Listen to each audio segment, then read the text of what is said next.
لوگ عجیب ہوتے ہیں، غلط ثابت ہونے پر معافی نہیں مانگتے، رابطے توڑ لیتے ہیں۔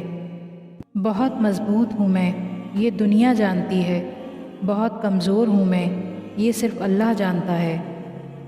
سامنے والی کی طرف سے اگر بہت دیر کوئی رابطہ نہ ہو تو دستک دے کے پوچھ لیجئے کیا وہ زندہ ہیں؟ اگر وہ زندہ ہیں تو یقیناً آپ وہاں مر چکے ہیں۔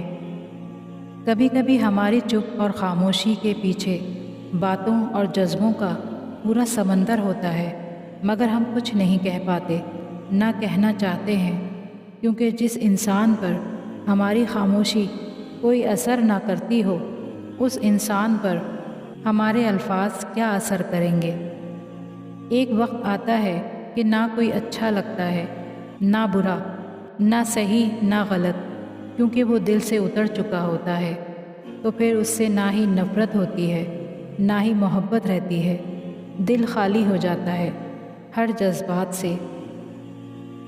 زندگی کو بس اتنا جانا ہے، دکھ میں اکیلے ہیں، خوشیوں میں سارا زمانہ ہے۔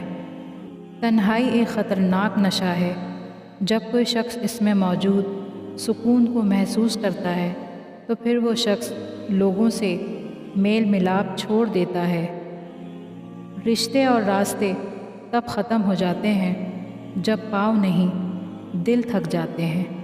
شکر ہے کہ آنسوؤں کا کوئی رنگ نہیں ہوتا، ورنہ صبح کے اجالوں میں رنگین تکیے سب کے راز کھول دیا کرتے۔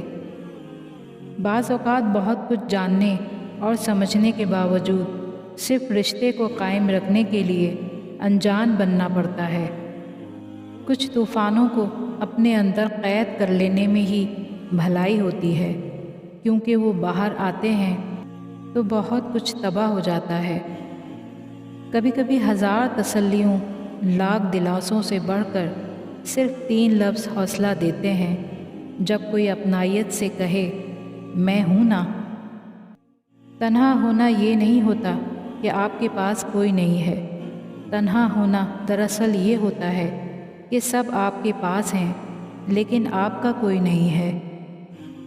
کچھ لوگ کتنے عجیب ہوتے ہیں، اوپر سے خاموش، اندر سے پوری کتاب، اور بہت کم لوگ ہوتے ہیں جو اس کتاب کو پڑھ سکتے ہیں۔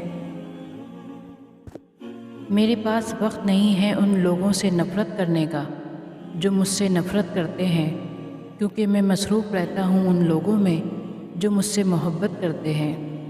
مبارک ہیں وہ لوگ جن کے پاس نصیحت کو الفاظ نہیں بلکہ ان کے اپنے اعمال ہیں۔ جو شخص دوسروں کے غم سے بے غم ہے، آدمی کہلانے کا مستحق نہیں۔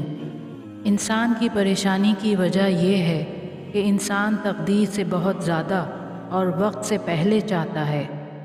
علم یہ ہے کہ اگر کوئی تم پر ظلم کرے تو اسے معاف کر دو، اگر کوئی تعلقات توڑے تو تم جوڑو، کوئی تمہیں محروم کرے تو اسے نواز دو، طاقت انتقام ہو تو عفو و درگزر سے کام لو۔